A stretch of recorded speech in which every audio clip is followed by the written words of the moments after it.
guys, it's Vicky, and today I'm here to share with you all the books that I read in the month of September. I had a good reading month in September. I had count it, two 5-star reads in September. It's very rare that I have two 5-star reads in one month, so yes, it was a good month. So let's go ahead and get into it. So the first book that I completed in September, I already did a separate book review for because I had lots to say about it and knew that it was not going to fit in this wrap-up. And that book was Gone with the Wind by Margaret Mitchell. I gave this book 5 stars. Highly enjoyed it. I will link my separate video review for this book either up in the cards or down below so you can check it out because I had lots to say. And it's a Civil War epic that takes place in Georgia, and it covers the entire the beginning of the war, during the war, and the Reconstruction. And yes, it was an awesome book. I'm so glad I read it. I buddy read this with Bobbi over at Bobbi Reads Too Much. We both gave it 5 stars. We both loved it, and you should definitely check it out if you're interested in historical fiction because it is a good one. Do not be intimidated by the size. It's a good book. Just do it. Just read it. Next up, I completed Extremely Loud and Incredibly Close by Jonathan Safran Foer. And I actually finished this book on the 17th anniversary of 9/11, which was so perfect, really, because this book centers around a young boy named Oscar who lost his father on 9/11, and he is obviously dealing with that loss.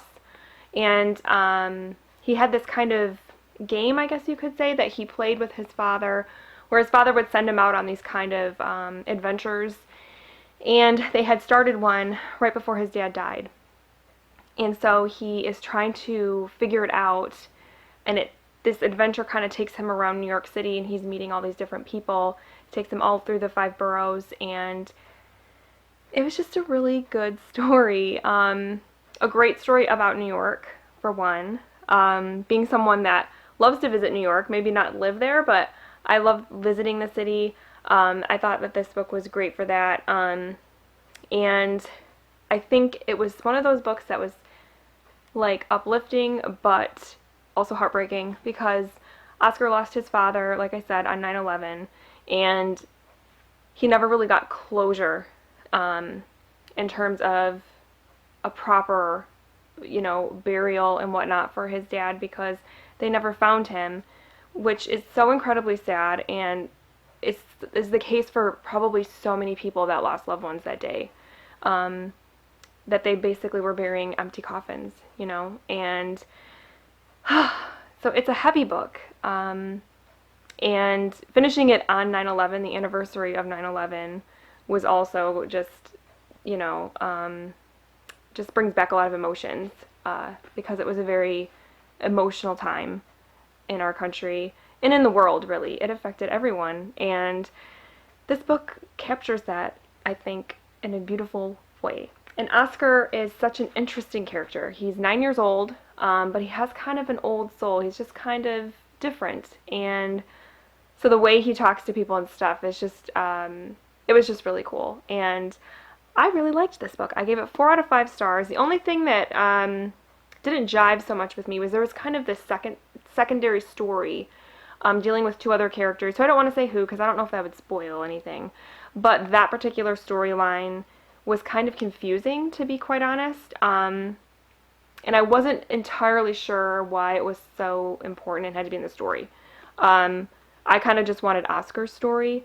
So, yeah, that was what kind of docked it a star for me. But it is a solid book. Highly recommend. 4 out of 5 stars. Check it out if you haven't. Next up, I listened to on audio I See You by Claire McIntosh. This is a thriller that, to me, when I started it, was super refreshing because our main character, I believe her name was Zoe, she was not an alcoholic. She was not she wasn't having some sort of mental block where she couldn't remember something. She was just like a normal person, regular person, and I really liked that because, reading a lot of thrillers, that definitely tends to be the trope lately, are these like forgetful alcoholic women, and it was nice to have a main character that wasn't that. And I thought that this story was creepy because it felt like it could really happen. It's about this woman discovers she is like looking through a newspaper one day and she sees her picture in the classified ads. And there's this website called findtheone.com, and there's a whole lot of mystery around it. When you go to the website, like, you have to have a password to get in and stuff. And then she notices that, the next day there's another picture of another woman, and then that woman ends up getting murdered. And another woman that shows up, or had shown up previously, gets attacked, and raped. And so there's like this connection to this website and these crimes. And so, of course, she's like terrified that something's going to happen to her. And so it becomes more of like a crime thriller, because it's more about the police trying to figure out, what's going on with this website, who started it, who's putting the ads in the classified section of the paper. And then also with Zoe, our main character, she is obviously terrified. And so it deals a lot with like stalking and paranoia. And I thought that part was really well done. I really liked it. Until it got to the end, when everything was revealed and the perpetrator was identified. I was extremely let down, and I felt like I just wasn't happy with it. And also the epilogue, there's an epilogue here that I literally, like, eye rolling. I was like, seriously? Really? I just did not like that. I did not find it believable. I just didn't like it at all. So it knocked the story down quite a bit for me. So I rated it 3 stars. I think that as a crime thriller, it was really good. And I liked that part, but like I said, the ending was just so dissatisfying. Next up, I listened to another audiobook, and that was Educated by Tara Westover. It's a memoir. And whoo, this book was amazing, you guys. I gave this book 5 stars. I loved it from the first chapter. It's about a memoir, like I said, about a girl named Tara who grew up in, I believe it was Idaho, and her parents were Mormon survivalists. So they lived off the grid. They didn't believe in the government. They didn't trust the government at all, or believe in the government, any of its institutions. They didn't trust modern medicine. So her mother was a unlicensed midwife, and she was also kind of the family nurse, doctor. Whenever someone got hurt, she had used essential oils and things to make them feel better.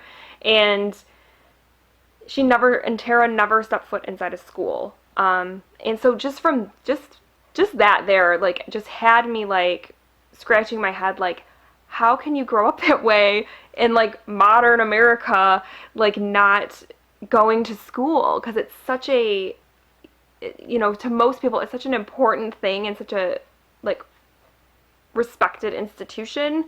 And yeah, just to have someone grow up where that is not the case was just fascinating to me. And her story was just crazy, you guys, just crazy. She was the youngest of 7 kids. Her father owned he ran a scrapping business. So he would always kind of bring the kids in to help him with work. And it's a wonder that they all came out alive, because he would put them in these incredibly dangerous situations. And there were a lot of injuries in their family. And like I said, they never went to actual doctors or hospitals. So who knows? It was just crazy. They were in a couple of really bad car crashes that, where members of the family were injured and were never properly treated. It was just insane. And it turns out, though, she ends up going to Cambridge and gets a PhD. And you're like, how did that happen? Reading this story, it's just crazy. And the other thing in the story that I found incredibly well written, that I thought Tara did such a wonderful job of telling us that story, was she was abused by one of her older brothers pretty much her whole childhood. He was very physically and mentally abusive, and that whole story was just heartbreaking, because of what it did to her family and her relationship with her family.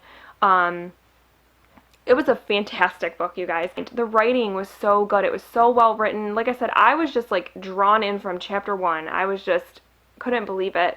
and I highly recommend you guys get your hands on this memoir if you can. The audiobook is also really good. If you can get your hands on that. I thought that the audio was wonderful. And yeah, like I said, 5 stars. Definitely check it out if you can. The next book that I completed in September was another buddy read. I buddy read this with Whitney. She is a subscriber. She doesn't have a YouTube channel. I believe she does have a blog though. And we buddy read The Secret Keeper by Kate Morton. And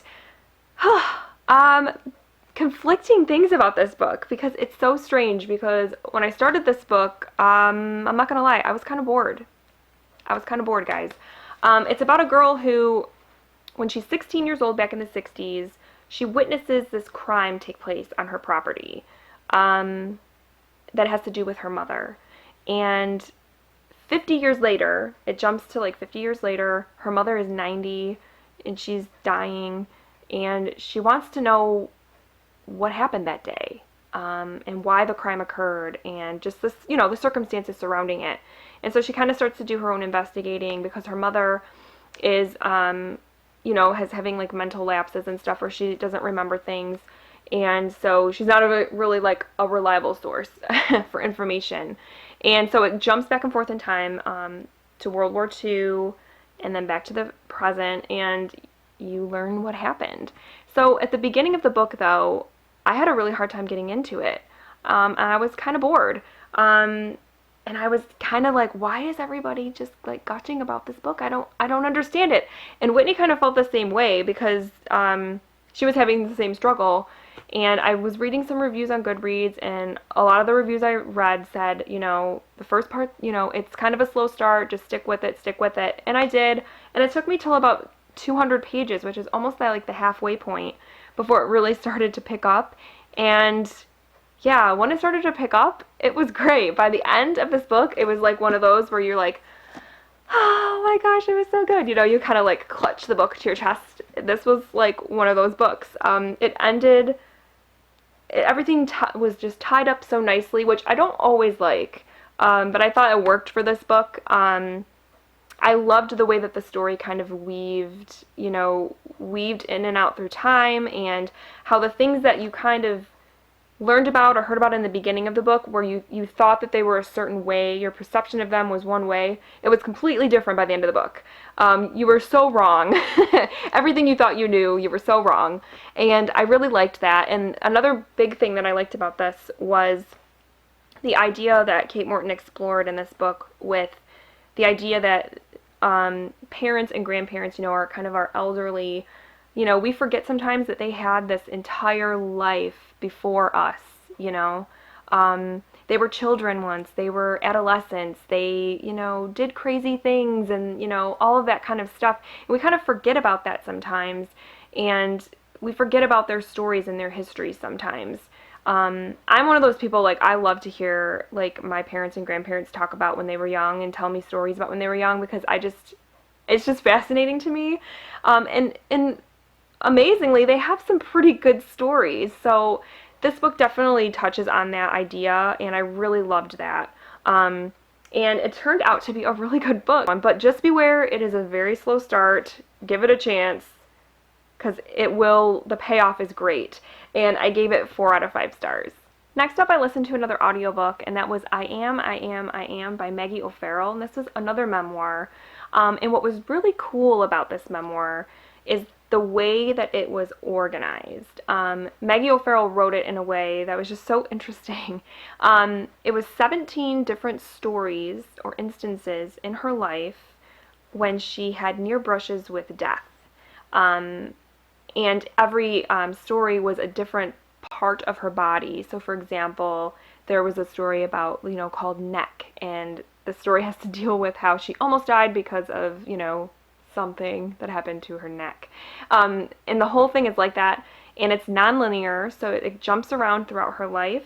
And I really loved that approach to the memoir, because, normally memoirs are like very much like start to finish. And so I thought that that was a really cool concept, and the idea that she had 17 brushes of death, it's like kind of crazy, because I'm, sitting here trying to think, how many times have I nearly died, and I can't think of any. So, to have 17, woo. And definitely some were better than others. And some of them were kind of humorous, which is, I know, is crazy. Like, you're talking about death, but some of them had a bit of humor to them. And I found in particular, she wrote one section about how she miscarried. And having miscarried myself, my first pregnancy about 5 years ago ended in miscarriage. And I felt like she really captured the emotion when you have a miscarriage, because it's a different kind of grief. It's hard to explain. And just the idea that, you have this loss of something that you haven't even quite had yet. It's more of like the loss of your dreams for that child and for yourself. So it's so different than a normal loss.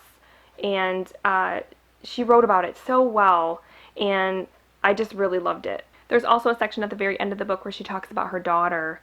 That section was also just, wow, just very powerful, and the writing was great.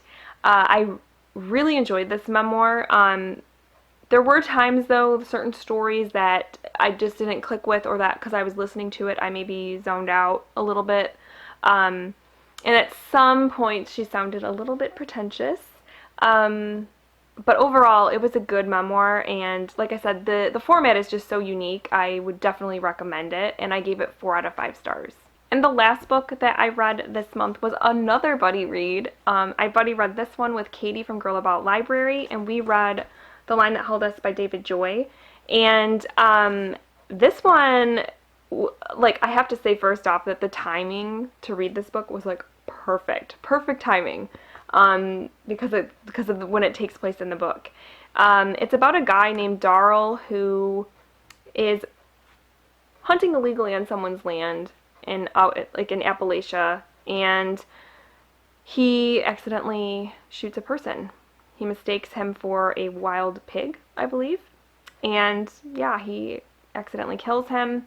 It's not a spoiler, it happens in the first 10 pages. And he tries to cover it up. And it turns out that the guy's family who died is they're like, have a reputation for being very violent and very unforgiving and very mean. And so he's like freaking out. I had conflicting things about this book, and as of right now, this second, I haven't rated it on Goodreads because I was still kind of having to mull it over, because I thought that the plot itself was kind of predictable in a lot of ways, and it's definitely like what I've heard Doris over at Aldi Books, what I've heard her call Dude Brolit. This is definitely Dude Brolit. And the women in this book, there were 3 female characters, I believe, and all of them I felt could have used more substance. I felt like they were kind of there in the story to move the plot along, but weren't necessarily valued. I don't know how to explain it, but I just kind of got this feeling like, well, like, what about the girls, Like I said, I liked the plot. But for me, what is making me think I need to rate the book 4 stars over 3 stars is the themes and the way that it's making me think. I'm still thinking about it, which is important. Because this book deals with loyalty and with what would you do for someone you love? Would you die for someone you love? Would you kill for someone you love? How far does your love go? How important are the people in your life really? And it just really gets you thinking, because the other main character, Dwayne Brewer, who was the guy that was killed, it was his brother. He's one of those characters that is very complex, in that, he's the villain. He's supposed to be the bad guy, but you also find yourself, at least I found myself, sympathizing with him in the ways that he was dealing with his grief, in the way that he felt loneliness, in the way that he felt justice needed to be served. and the way he felt just about his community and his life. He was such an interesting character, and even from the that first chapter where you meet him in the beginning of the book, when you meet him, you're like, okay, he's a bit odd and a bit mean, but then there's a part of you that's like, but I get him. I understand where he's coming from. So it was like one of those just crazy things where I'm still thinking about him. I'm still thinking about the book. And so I feel like I can't just give it 3 stars because it is so thought-provoking. So I think I'm going to give it 4 stars. And I'm glad that I kind of digested it a little more and kind of thought about it a little more, because yeah, this was one that I couldn't just, like, right when I closed the book, I didn't just like know what I was going to rate it. But I think I am going to give it 4 stars. And I definitely recommend it. It is violent at times. There definitely is some gruesome bits that are like borderline horror in this book. So just kind of know that going in. But it is an interesting story and one that will definitely get you thinking. Alright guys, so that is my September wrap-up. I read 7 books? 1, 2, 3, 4, 5, 6, 7. Yes, 7. That's pretty good. Yeah, it was a good month. Like I said, 2 5-star reads. Doesn't happen a whole lot around here. So, let me know down below what you guys read in September, because I would love to hear about what everybody read. And also, if you've read any of these books, let's have a chat about it. So, other than that though, I hope September treated you guys well, and I will talk to you very soon. Have a great week. Bye.